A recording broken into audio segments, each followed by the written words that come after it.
So one of the first things people think about when making the transition from an office environment to a remote work situation is that they won't necessarily see their colleagues in the hallways, walking to the bathroom, in the break rooms, at the water cooler, whatever you have in your particular office. But one of the things that tends to get left out or not thought about so much is the onboarding process, whether that be onboarding a new employee to the company as a whole, onboarding a new teammate to a new team, onboarding other people to a new project that's either new to the company, new to them, sharing knowledge, sharing education, that sort of thing, tends to get kind of forgotten about, unfortunately. And I think it's one of the main things that really defines what we do. We're in a class of workers that have been termed knowledge workers, and we have a responsibility to ourselves and to our colleagues to make sure that that knowledge gets transferred whenever it needs to. So in this video, I want to talk about some of the ways that you can effectively communicate knowledge between you and your colleagues. And realistically, as I've been thinking about this and as I've been jotting down some notes for this video, I don't think that it really has that much difference between sharing knowledge in an office environment when you move to a remote situation. So some of these will be familiar to you as you've been thinking about how to share knowledge within your office. And realistically, the difference is how do you take that same dynamic that has been really important to you in the office and just do it in an online forum. So a lot of this was inspired by, there's a talk that Aaron Senef did. He's over at Church Community Builder in Colorado Springs. He did a talk at our unconference in Colorado Springs. I'll leave a link to his talk down in the description below.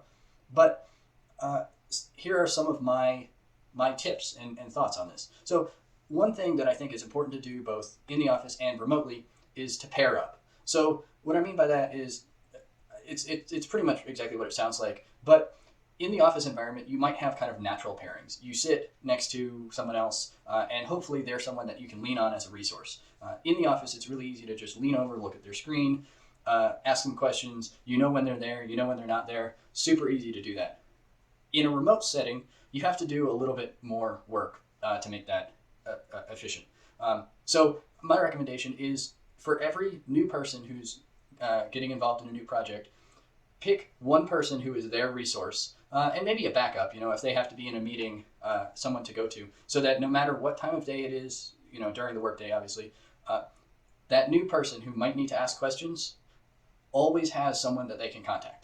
And if they don't get an answer right away, they have someone else that they can contact, so that they're never sitting there waiting for an answer and waiting to learn. And ultimately, you don't want them to have to set a meeting for some point in the future, because that just breaks the momentum, that breaks up the learning cycle.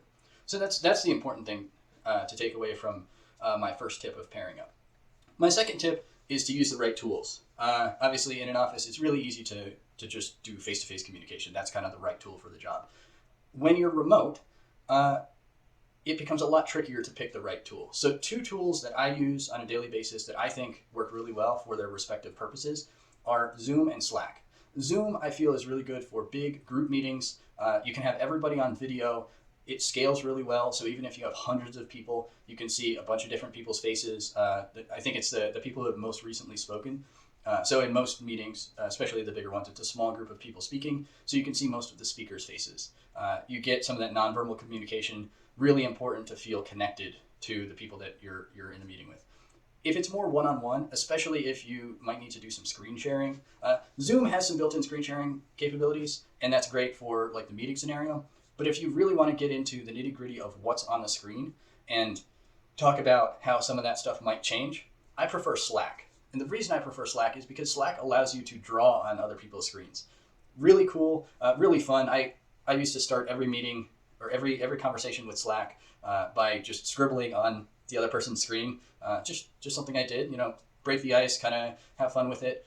But Slack really does a good job at allowing you to mark up other people's screens and kind of communicate that way. There are some other tools that allow you to actually take control of someone else's screen.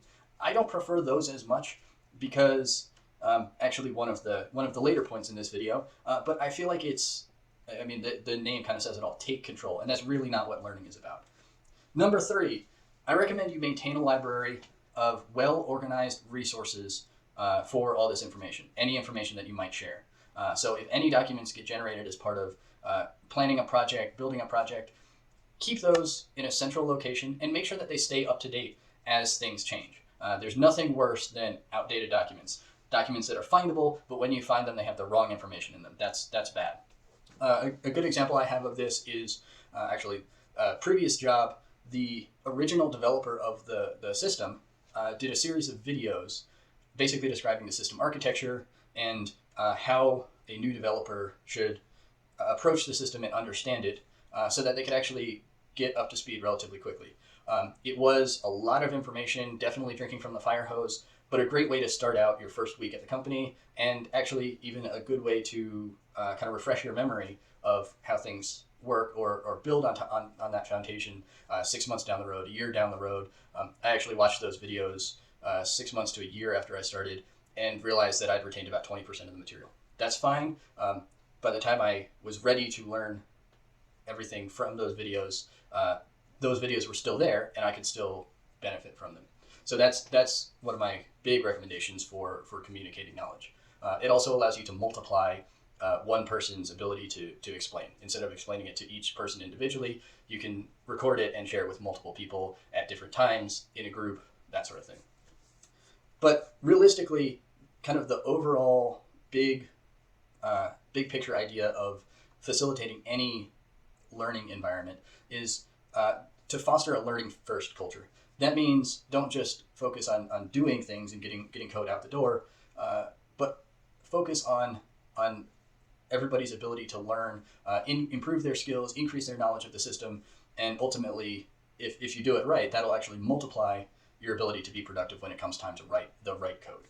So kind of a paradigm shift there. But what I mean by that are kind of three concepts. The first one is prioritize learning over churning. And what I mean by that is that as someone new to a company, as someone new to programming, as someone new to a team or a project, your job really should be to learn first and not just spin your wheels, writing a bunch of code that might be the right code, might be the wrong code, you don't really know.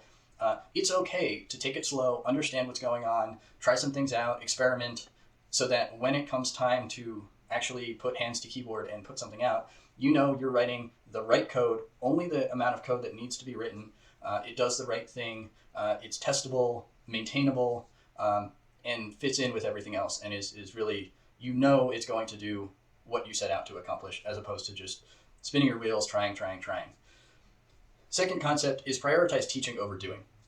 So what I mean by this is it's really important that other people you're working with understand why you're doing what you're doing, why they're doing what they're doing, why you as a group are doing what you're doing.